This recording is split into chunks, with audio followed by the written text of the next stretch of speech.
watching KTAL News Now. Here's Brittany DeFran with your midday news break.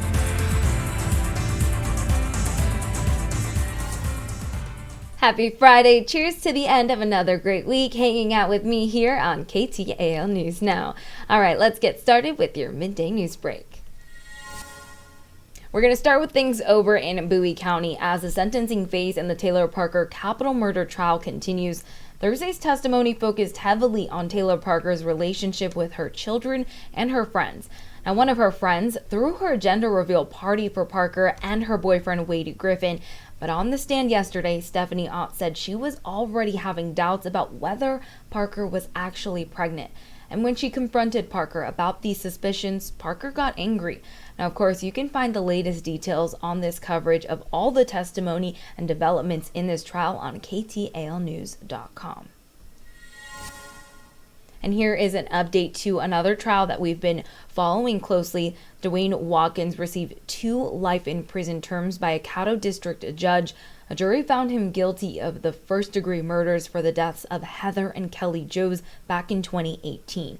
Watkins robbed and kidnapped the couple before shooting them and burning their bodies. Now he will spend the rest of his life in prison for their deaths.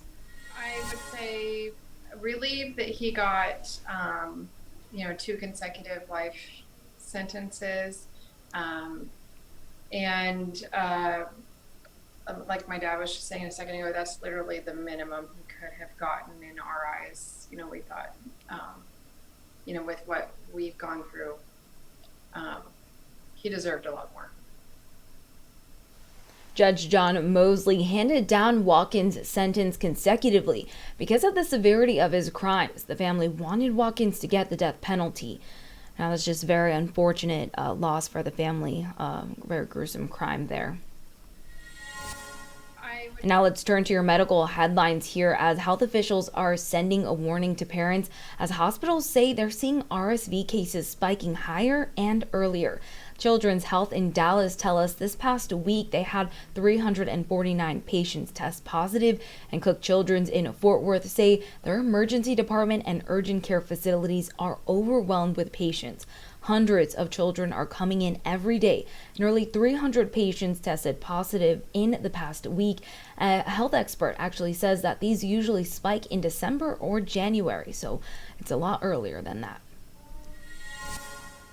Also, this in your medical headlines, a CDC advisory committee is recommending that COVID vaccines be added to the immunization schedule for children and adults. Children 6 months and older, as well as adults, are encouraged to get the COVID vaccine plus boosters when they are eligible. The schedule is meant to help guide doctors in determining when to administer specific vaccinations, especially for children, and this includes vaccinations for polio, measles, whooping cough, and other viruses as well. So this actually leads us to our question of the day. All right, going to give you a moment to take down this QR code you see right here on your screen.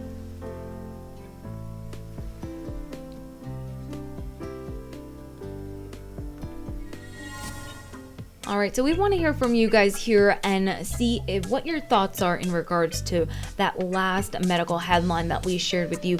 Should COVID shots be added to the recommended vaccine schedule for kids? Go ahead and tell us what you think as, this new schedule is being put out there to add COVID vaccines and booster shots to this new schedule. Usually we see that children have to go get their annual shots, before going to school or before starting school. So, this would just be another one added to that schedule and to that list. Now, as we've mentioned, it does help doctors, keep track of these vaccinations that are required for children, but this will be for adults as well. So we'll see, how that plays out, but we just wanted to gauge what you guys think. So far right now, we can see the results right here. It says 45 yes and 55 no. Tell us what you think right now.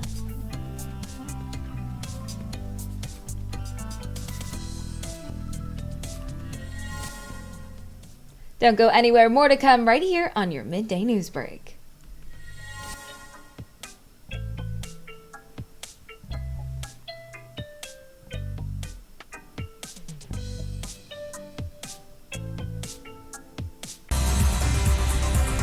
watching KTAL News Now.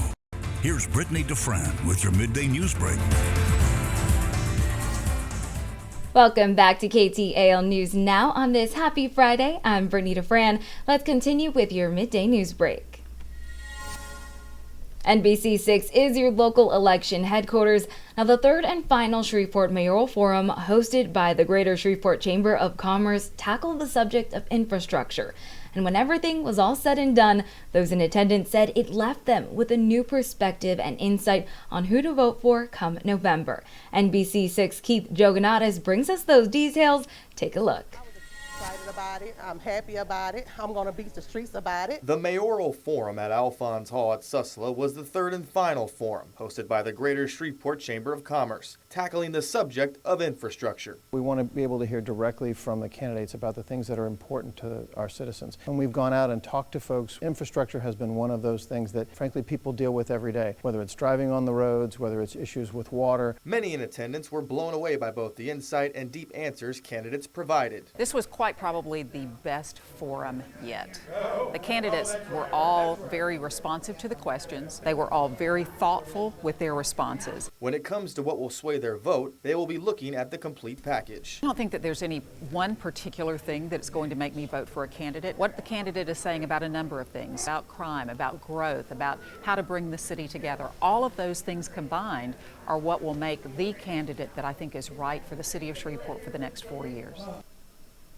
That was Keith Jogonatis reporting there. Now, this was the last of the series of mayoral forums hosted by the Shreveport Chamber of Commerce. The Mayoral Forum at Alphonse Hall at Susla was the third and final forum. Now, if you missed the forum, you could watch the entire broadcast on our website and our in-depth analysis with LSUS political professor Jeffrey Sado on our NBC6 Facebook page. Last night, we only heard from 4 of the 10 candidates for mayor. You can find their profiles of each of the candidates on our website, KTALnews.com, and on our app as well. That's KTAL News Now. And just a reminder, Election Day is now 18 days away, Tuesday, November 8th.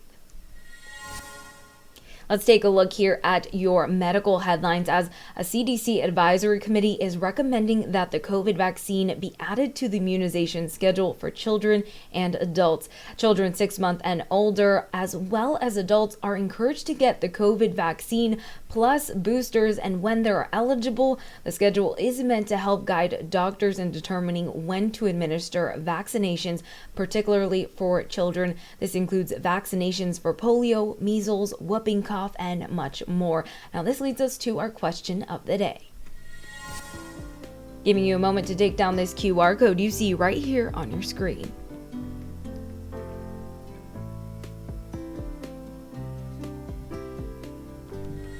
All right, today's question of the day coincides with our last topic, our last medical headlines here. Should COVID shots be added to the recommended vaccine schedule for kids? Tell us what you think here.